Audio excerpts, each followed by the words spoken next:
Welcome po sa Tips and Talk ni Doc Rod. Minsan pa ho, bigyan nating daan ang katanungan ng ilan sa mga masugid ho nating taga-subaybay para ho sa ating programa.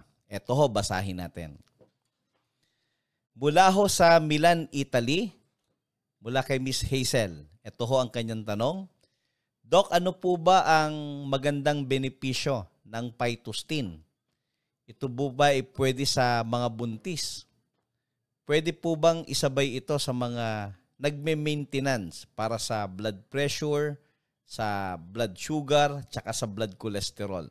Ayan. So maraming salamat Miss Hazel sa inyo pong napakagandang tanong. Pero bago yan, ano ba ang tinatawag na mangustin? Ang mangustin o yung tinatawag na phytosten, kilala ho ito sa scientific name na Garcinia mangostana, ay kilala sa buong Southeast Asia na isa sa pinakamasustansyang prutas sa buong Asia. Ito ho ay nagtataglay ng antioxidant na kung saan tumutulong para palakasin ang ating katawan at iwasan ang pagkakaroon ng maraming sakit at karamdaman.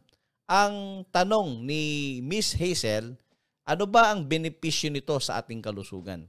At bakit to phytosten? Alam niyo ho, sa dinami-dami ho ng prutas na meron sa buong mundo, ang phytosten lang po ang may pinakamaraming clinical facts or clinical study na base ho sa mga pagsusuri at pag-aaral. Ito ho ay nakakatulong para pababain ang ating kolesterol, ang ating sugar, ang ating uric acid, even ang creatinine ng taong may sakit sa kidney.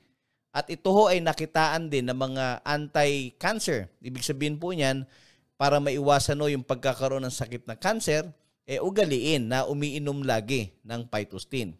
At perfect ho ito sa mga buntis sapagkat ang produkto ho ay nagtataglay ng vitamin B1, B2, B6 at B9, which is perfect po yan bilang mahusay ho na pagpapaunlad o pagpapataas ng nutrisyon sa ating dugo.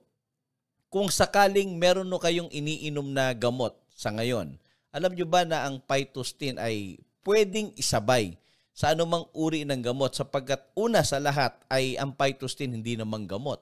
Ito'y isang uri ng food supplement na nakakatulong para palakasin ang ating pong katawan.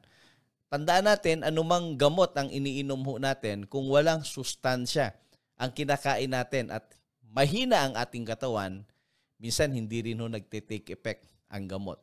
Kaya para maiwasan ang pagkakaroon ng sakit, lalo na sa panahon ngayon, tiyakin o ugaliin na nakakainom po ng tinatawag na phytosten. At least 1 capsule 3 times a day is good enough to secure our health.